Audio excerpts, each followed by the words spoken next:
Praise the lord. મિત્રો, આજે આપણે એફએસઓને પત્ર તેનો 4થો અધ્યાય અને તેની 13મી કલમમાંથી પ્રભુના વચનો જોવાના છે.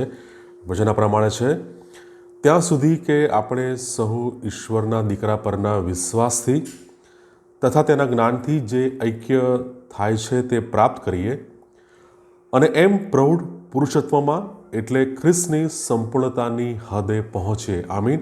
આ પ્રભુનું વચન છે. એફએસસી 4 અને તેની 13મી કલમ. મિત્રો, આજનો શાસ્ત્રપાઠ જે આપણે વાંચ્યો છે એફએસસી 4 અને 13, એમાંથી આજનો આપણો જે વિષય છે એ વિષય છે આત્મિક પરિપક્વતા, સ્પિરિચ્યુઅલ મેચ્યોરિટી. મિત્રો, અહીંયા જે શબ્દ છે પુરુષત્વ, પ્રૌઢ પુરુષત્વ, અને આજનો જે આપણો વિષય છે આત્મિક પરિપક્વતા. અને પરિપક્વતાને જો બાઇબલના કોન્ટેક્સમાં જોઈએ છે તો કોઈ પણ રીતે એ ઉંમર સાથે એ સંકળાયેલી નથી. આપણે ગમે તે ઉંમરના હોઈએ, આપણે ચાહે સેવામાં હોઈએ કે ના હોઈએ, આપણે ગમે તે જવાબદારીમાં હોઈએ કે ના હોઈએ, આપણી પાસે ગમે તે સ્થાન હોય કે ના હોય, પણ એ બધી બાબતો એ ગૌણ છે આત્મિક પરિપક્વતાના સંદર્ભમાં. કદાચ ઘણા લાંબા વર્ષો હોય, પણ બની શકે કે આપણે આત્મિક રીતે હજુ પણ બાળક હોઈએ. અને મિત્રો, આજનું વચન એમાંથી આજે આપણે પ્રભુના મદદથી આજે આપણે પ્રભુનું વચન જોવા માગીએ છીએ. જ્યારે એફએસસી 4 અને 13 વાંચીએ છીએ ત્યારે એફએસસીઓને પત્ર તેનો 4થો અધ્યાય અને એ 13મી કલમ આપણને સ્પિરિચ્યુઅલ મેચ્યોરિટી વિશે જણાવે છે. આત્મિક પુરુષત્વ, આત્મિક મેચ્યોરિટી કેવી રીતે પ્રાપ્ત કરવી તે વિશે આપણને સમજ આપે છે. અને બે બાબત આપણે અહીંયા જોઈ શકીએ છીએ: પ્રભુ ઈસુ ખ્રિસ્ત પરના વિશ્વાસથી અને પ્રભુ ઈસુ ખ્રિસ્ત પરના જ્ઞાન પ્રાપ્ત કરવાથી આપણે આત્મિક પરિપક્વતા પ્રાપ્ત કરી શકીએ છીએ. અને આ આત્મિક પરિપક્વતા એટલે શું? સમજ અને વ્યાખ્યા ત્યાં જ આપેલી છે. આત્મિક પરિપક્વતા એટલે ખ્રિસ્તની સંપૂર્ણતાની હદે પહોંચવું, એ હદને સ્પર્શવી, એ છે આત્મિક પરિપક્વતા. અને મિત્રો, જો આપણે આત્મિક પરિપક્વ ન હોઈએ તો આપણી હાલત કેવી હોય? એનો ઉત્તર આપણને એફએસસીઓનો 4થો અધ્યાય 14મી કલમમાં તમને અને મને મળે છે. કહે છે કે બાળકોના જેવા માણસોની ઠગાઈથી, ભ્રમણામાં નાખવાની કાવતરા ભરેલી યુક્તિથી અને ભિન્ન ભિન્ન પ્રકારના પવનથી ડોલા ખાનારા તથા આમ તેમ ફરનારા. જો આત્મિક પરિપક્વતા નથી તો આપણે અલગ અલગ પ્રકારના શિક્ષણથી, મતથી, વિવિધ પ્રકારના કુયુક્તિ ભરેલી બાબતોથી આપણે આમ તેમ ફરનારા અને આમ તેમ ડોલા ખાનારા છીએ. જો આત્મિક પરિપક્વતા નથી તો મિત્રો, આજે આપણે એ જોઈએ છે કે જો આત્મિક પરિપક્વતા પ્રાપ્ત કરવી છે તો સૌથી પહેલી અને અગત્યની બાબત કે પ્રભુ ઈસુ ખ્રિસ્ત પરનો વિશ્વાસ અને એ પ્રભુ ઈસુ ખ્રિસ્તનું જ્ઞાન, એ ઉપદેશ, એમનું શિક્ષણ એ આપણે મેળવવાની જરૂર છે. અને જો આત્મિક પરિપક્વતા નથી તો હજુ પણ આપણે આત્મિક રીતે બાળક છીએ. અને જ્યારે હું બાળક શબ્દ જ્યારે બોલું છું ત્યારે હિબ્રુઓનો પત્ર એ યાદ આવે છે. હિબ્રુઓનો પત્ર અને તેનો 5મો અધ્યાય 13મી કલમ અને 14મી કલમ આપણને સીધું શિક્ષણ આપે છે. કેમ કે જે કોઈ દૂધ પીવે છે તે ન્યાયપણા સંબંધી બિન અનુભવી છે, કેમ કે તે બાળક જ છે. પણ જેઓ પુખ્ત ઉંમરના છે, એટલે જેઓની ઇન્દ્રિયો ખરું ખોટું પારખવામાં કેળવાયેલી છે, તેઓને માટે ભારે ખોરાક છે બાળક.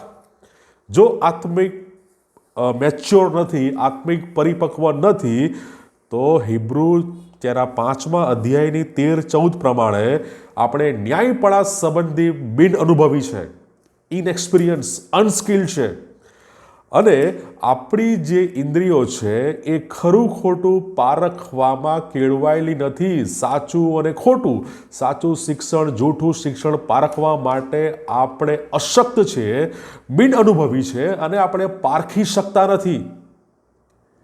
પણ જો આપણે આત્મિક રીતે પરિપક્વ છે તો એ ભારે ખોરાક, એ સોલિડ ફૂડ, કે એ આપણે હવે દૂધ નહીં પણ એ સોલિડ ફૂડ એટલે કે એ ભારે ખોરાક એ આપણે લઈએ છીએ. અને જ્યારે હિબ્રુનો પત્ર 5મો અધ્યાય 11 થી 14 કલમનો જે કોન્ટેક્સ્ટ છે એ હિબ્રુના પત્રના 5મા અધ્યાયની 11મી કલમમાં કહે છે કે મેલ્કીસેદેક વિશે અમારે ઘણું કહેવાનું છે, પણ એનો અર્થ સમજાવવો કઠણ છે કારણ કે તમે સાંભળવામાં મંદ થયા છો.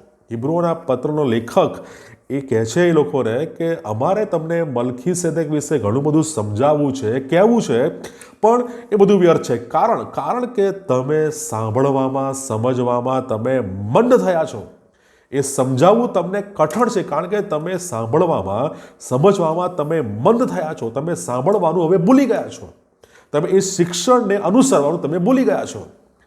અને મિત્રો, આપણે જોઈએ છે કે એ જેઓને દૂધની અગત્ય હોય ને ભારે ખોરાકની નહીં, એવા તમે થયા છો.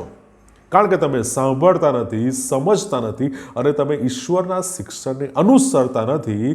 માટે હવે જાણે કે તમને દૂધ એ આપવાની દૂધની અગત્ય હોય અને ભારે ખોરાકની નહીં, એવા તમે થયા છો. તમે આત્મિક રીતે હજુ પણ તમે બાળક જ છો. તમે મંદ પડ્યા છો.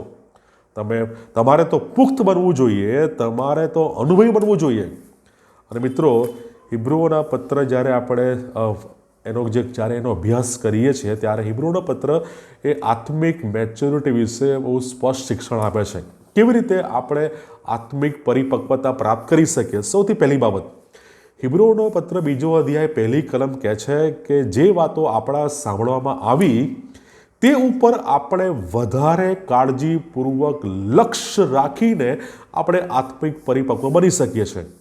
હિબ્રુ 2 અને 1 કહે છે કે જે તમે આપણા સાંભળવામાં આવી છે તેની ઉપર કાળજીપૂર્વક લક્ષ્ય રાખીને આપણે આત્મિક રીતે પરિપક્વ બની શકીએ છીએ.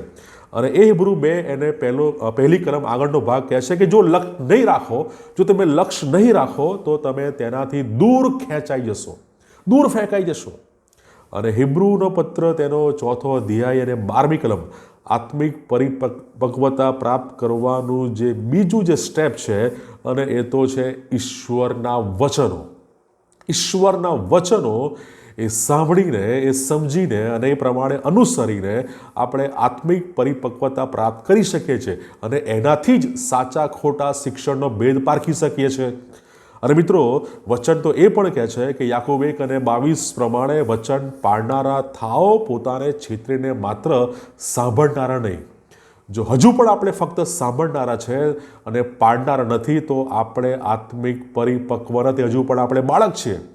અને મિત્રો, આ વચનો આજે તમને અને મને આત્મિક પરિપક્વ બનવાને માટે ઉત્તેજન અને એ પ્રમાણેનું શિક્ષણ આપણને આપે છે. પ્રભુ આ વચનો શીખવા, સમજવા આપણે દરેકની સહાય અને મદદ કરે. God bless you.